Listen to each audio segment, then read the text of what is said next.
नमस्कार। कृषि भूमि में आप सबका स्वागत है। एक बार फिर से हम लोग चर्चा करते हैं कृषि भूमि में। सबसे पहले मैं आपको बता दूं, सोना चांदी के अलावा अन्य कमोडिटी पे भी हम बड़ी आसान भाषा में बात करते हैं और अपने एक्सपर्ट्स के साथ बैठते हैं। और मैं आपको बता दूं कि अधिक जानकारी लेने के लिए और एक्सपर्ट्स की राय जानने के लिए आप कृषि भूमि को लाइक करिए, शेयर करिए और सब्सक्राइब कीजिए। इस समय हमारे साथ हैं मनोज कुमार जैन जी, जो पृथ्वी फिनमार्ट के डायरेक्टर हैं। और आइए हम इनसे बात करते हैं, चर्चा शुरू करते हैं और जानते हैं कि सोना और चांदी की क्या स्थिति है प्रेजेंट में और आगे क्या इसकी स्थिति होगी। मनोज जी, सबसे पहले तो कृषि भूमि में स्वागत है। नमस्कार। अच्छा सर, आज का इंतजार था। जो बात थी, जो 18 दिसंबर को जो फेड के जो रेट को लेकर के, रेट कट के लेकर के जो बातें हो रही थी। तो सर, सबसे पहले यहाँ से शुरुआत करते हैं। जो फेड की जो मीटिंग हुई उसके बाद जो रेट कट की बात थी, आपके हिसाब से अगर हम बात करें तो सोना और चांदी दोनों के लिए ही बात करूंगा कि क्या असर गिरेगा और कैसा रहेगा ये सब। हाँ, सुबोध जी, सबसे पहले तो धन्यवाद यहाँ बुलाने के लिए और चर्चा करने के लिए। बिल्कुल, यहाँ पे यूएस फेड की जो मॉनेटरी पॉलिसी मीटिंग, जो कि इस वर्ष की आखिरी मीटिंग थी, उसका सभी को बेसब्री से इंतजार था। ना सिर्फ बुलियन मार्केट के ट्रेडर्स को, बल्कि जितने भी जो फाइनेंशियल असेट क्लासेस है, उनको सबकी नज़र वहाँ पे बनी हुई थी। यूएस फेड ने ब्याज दरों में 25 बेसिस पॉइंट का कट किया है, जो कि एक्सपेक्टेड था, और जो ब्याज दर है उसको 4.25 से 4.50% की दायरे में रखा है। लेकिन यहाँ पे जो इम्पोर्टेंट चीज़ है वो यह थी कि वर्ष 2025 और 26 के लिए यूएस फेड के फॉरवर्ड गाइडेंस जो है क्या निकल करके आते हैं। तो उसी के ऊपर जो है मार्केट की नज़र थी। और जैसा कि मीटिंग में निकल करके आया कि 2025 में जो यूएस फेड ने ब्याज दरों में कटौती की, जो पहले एक्सपेक्टेशन थी 4 रेट कट की, उसको घटा करके 2 रेट कट का जो है गाइडेंस दिया है। साथ ही वर्ष 2026 में भी जो है 2 रेट कट की संभावनाएं जताई है। तो उसके चलते यहाँ पे जो है मार्केट थोड़ा डिसअपॉइंट होता हुआ नजर आया। और फेड की तरफ से जो रेट कट का गाइडेंस है वो घटाने से डॉलर में मजबूती देखने को मिली, और डॉलर इंडेक्स फिर एक बार जो है 108 अंकों के स्तर को पार करता हुआ नजर आया, जो कि लगभग 2 वर्ष का उच्च स्तर था। साथ ही यूएस के जो 10 साल के बॉन्ड की दरें हैं वो भी 4.5% के स्तर पर पहुंचती हुई नजर आई।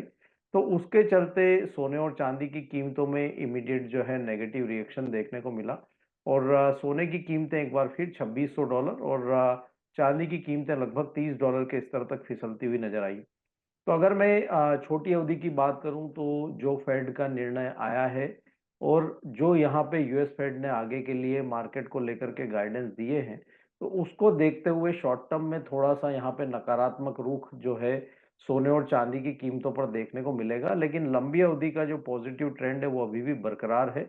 और हमारा मानना है कि यहाँ पे हो सकता है कि अगला 1 से 2 महीना थोड़ा कंसोलिडेशन सोने और चांदी में देखने को मिले, लेकिन लंबी अवधि में जो अप ट्रेंड है वो यहाँ पे सोने और चांदी में बरकरार रहेगा। अच्छा सर, जैसे बात है कि अभी जैसे यूएस फेड का जब आ गया है, निर्णय भी आ गया है, रेट कट भी किया है जो उम्मीद थी। और पिछले हफ्ते भी हमने देखा था कि सोना और चांदी दोनों ही जो है नीचे गिरते हुए भी दिखे। और इससे अभी और होगा तो क्या, जो हम उम्मीद लगाए बैठे थे कि जनवरी तक हम चांदी को मान के चले थे कि जैन तक करीब लाख रुपए के करीब पहुंचेगी, और सोने को भी मान के चल रहे थे कि 81 के आसपास वो भी पहुंचेगा जनवरी फेब तक।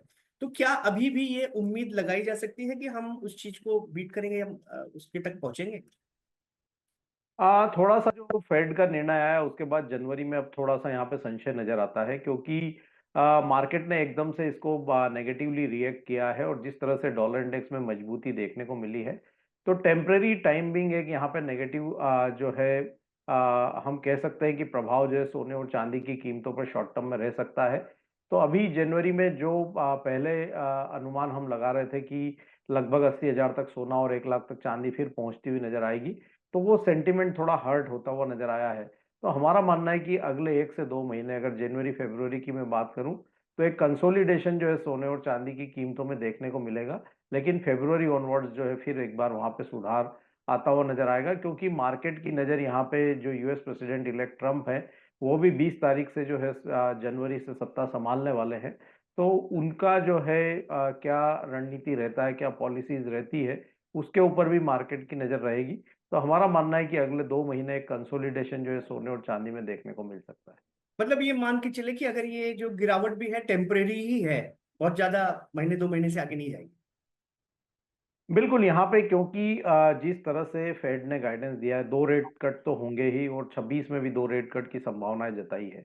दूसरा, यहाँ पे यूएस के जो इकोनॉमिक प्रोजेक्शन को लेकर के जो फेड ने बात कही है कि जॉब मार्केट बेहतर स्थिति में है और जो इकोनॉमिक आंकड़े हैं वो भी लगातार बेहतर बने हुए हैं।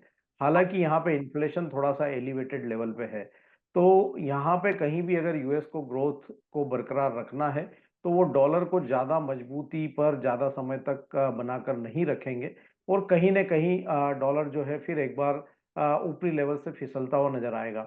तो डॉलर इंडेक्स में जैसे मुनाफा वसूली का दौर शुरू होगा वो फिर एक बार सोने और चांदी की कीमतों में सपोर्ट का काम जो है वो करता हुआ नजर आएगा।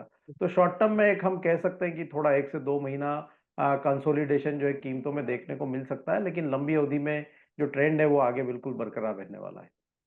अच्छा सर, एक खबर और भी है जिसको मैं जानना चाह रहा हूँ कि उसका असर क्या है। कि अभी ये बात है कि डोनाल्ड ट्रंप ने ये बात कही है कि जिस तरह से इंडिया और ब्राजील में टैरिफ बढ़े हुए हैं अमेरिका को लेकर के, तो अगर इसी तरह से रहा तो अमेरिका भी उनका टैरिफ, इंडिया की ही हम सबसे पहले बात करेंगे कि इंडिया का टैरिफ भी वो बढ़ाएगा।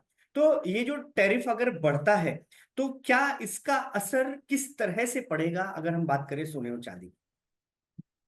बिल्कुल, प्रेसिडेंट जो ट्रम्प है वो पहले भी उनके पहले कार्यकाल में भी लगातार कहते आए थे कि हम भारत के ऊपर टैरिफ जो है वो लगाएंगे और टैरिफ यहाँ पे बढ़ाएंगे, क्योंकि भारत से भी जो सामान वहाँ आता है उसमें उनको बड़ा जो है टैक्स देना पड़ता है, ड्यूटीज देनी पड़ती है। तो ये पहले भी वो कहते आए हैं, लेकिन अब यहाँ पे नए कार्यकाल में उनकी क्या रणनीति रहती है, क्योंकि कहीं भी अगर वो टैरिफ अगर बढ़ाते हैं तो वो इन्फ्लेशन को जो है बढ़ाने का काम करेगा, क्योंकि चीजें जो है यूएस में महंगी हो जाएगी। यूएस फेड ऑलरेडी इन्फ्लेशन को लेकर के चिंता जाहिर कर चुका है। तो ऐसे में उनको दोनों सिक्के के दोनों पहलू देखने पड़ेंगे। अगर वो टैरिफ बढ़ाते हैं तो वो इन्फ्लेशन को बढ़ाने का काम करेगा, तो वो कहीं ना कहीं जो इकोनॉमी है वो उसका जो पाथ है ग्रोथ का वो स्लो होता हुआ नजर आएगा। तो हमारा मानना है कि वो दोनों चीजों को ध्यान में रखते हुए कोई भी निर्णय लेंगे। तो अभी बहुत जल्दबाजी होगी कि वो क्या टैरिफ लगाएंगे, कितना लगाएंगे।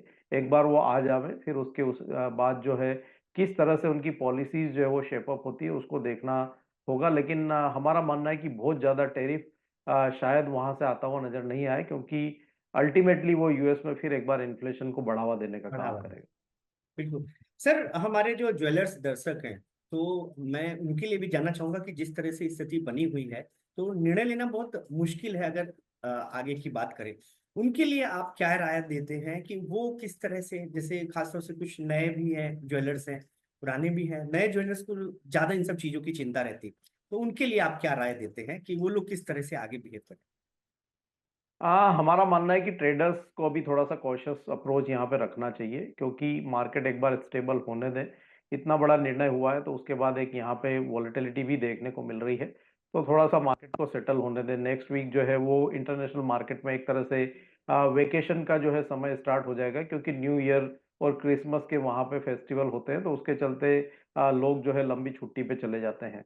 दूसरा, जो लंबी अवधि के निवेशक हैं या जो ज्वेलर्स भाई हैं, तो ये जो गिरावट आई है यहाँ से, जो फेड का निर्णय आया है उसके चलते और 2 से 4% की गिरावट सोने और चांदी की कीमतों में देखने को मिल सकती है। तो सोना अभी जो 76,000 के आसपास भारतीय बाजारों में कारोबार कर रहा है, वहां पे अगर 74,000 के आसपास के अगर भाव बनते हैं तो वो फिर एक बार उनके लिए बाइंग की एक अच्छी जो है अपॉर्चुनिटी रहेगी। और इवन लंबी अवधि के भी जो निवेशक पहले निवेश करने से चूक गए थे, तो वहां वो निवेश की अपॉर्चुनिटी के रूप में उसको देख सकते हैं। दूसरा, चांदी में हमने 1 लाख की चांदी को 88,000 तक आते हुए देखा है। यहाँ से और 2 से 3 हजार की गिरावट देखने को मिल सकती है, लेकिन 85-86,000 के जोन में फिर वहां भी एक अच्छी संभावना है निवेश की जो है बनती हुई नजर आएगी, क्योंकि ऊपरी लेवल से एक हेल्दी करेक्शन सोना और चांदी दोनों में हो चुका होगा। तो उसको दृष्टिगत रखते हुए हमारा मानना है कि नीचे के जो स्तर हैं वहां पे बिल्कुल जो निवेश का उनको फिर एक बार जो है सोचना चाहिए। जो लंबी अवधि के निवेशक है एसआईपी के रूप में अपने निवेश को बढ़ा सकते हैं। वहीं जो ज्वेलर्स भाई हैं जिनको पोजीशन लेना है आगे मैरिज और फेस्टिवल सीजन को देखते हुए, तो यहाँ पे अगले 10-15 दिनों में जो भी 2 से 3% का करेक्शन बनता है तो वहां पे वो जो है पोजीशन अपनी ले सकते हैं। ओके सर, ठीक है सर। ये तो हो गई इस हफ्ते की, और काफी सारी चीजें जो है जो मुझे लगता है अगले हफ्ते भी ये सब काम में आएंगी। ठीक है सर। कृषि भूमि के साथ बात करने के लिए बहुत बहुत सर धन्यवाद। इजाजत चाहता हूँ। थैंक नमस्ते यू। सर। ठीक है। Thank you.